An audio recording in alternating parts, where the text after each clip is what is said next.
The age you retire matters way more than the amount that you've got saved. And over the past 17 years, we've helped thousands of people pick from these 5 ages to retire. And we found that just one of them, our clients end up the happiest.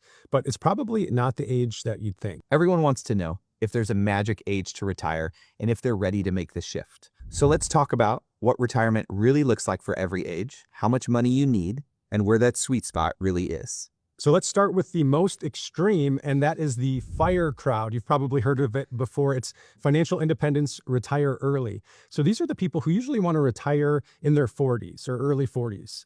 Now, if you're already past that age, you can jump ahead to chapters below, but I'd encourage you to listen to every age group in this video because there's something for everyone to learn from or just feel reassured about in each one. Definitely. So those who retire under 45 end up having the most unexpected experience. Let me tell you about my friend Charlie. Charlie sold a data analytics company in his 40s for hundreds of millions of dollars. And he wasn't even looking to retire early, but with that much money, it just seems like the most logical next step. This was the dream that he worked so hard for. But guess how long it took Charlie before he felt the need to start doing something different? How long? 45 days. 45 days of retirement to find himself sitting around without a purpose. His wife, Molly, finally came to him and said, "Hey, you need to find something to do." You see, he'd walked into retirement with no plan for what he'd actually do with all that extra time. No plan for what his purpose would be after work. And even though the money was there, retirement didn't make sense for his sanity, his marriage, or his family. And we've seen a version of this story a lot with the FIRE crowd. And not just the FIRE crowd. And not just the FIRE crowd either.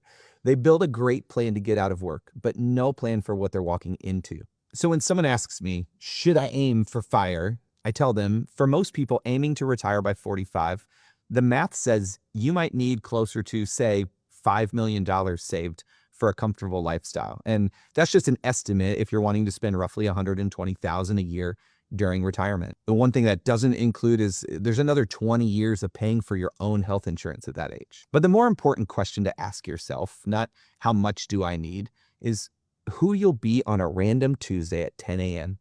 when all your friends are at work or they're with their families. And if you can't answer that, the number doesn't matter. In terms of life fulfillment, I'd rank 45 probably near the bottom of the list. Now let's jump to the other extreme. It's to the people who could retire, but they don't. And I'm talking about the good people who retire in their 70s or sometimes their 80s. We see the waiting one more year trap.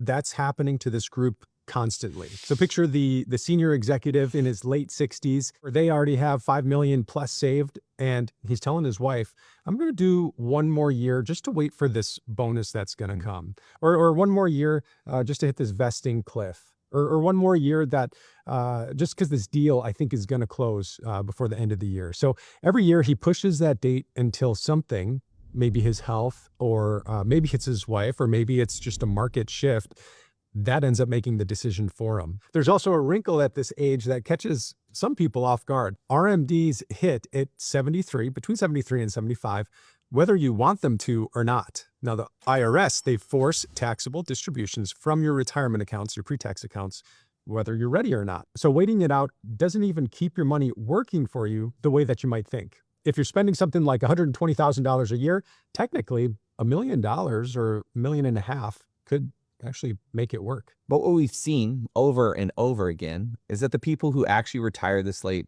almost never have less than 3 million set aside. Often it's even more.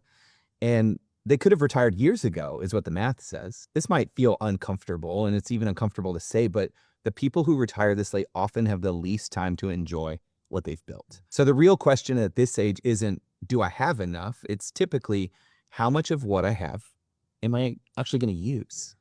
This is why I'd rank retiring past 70 also at the bottom of the list.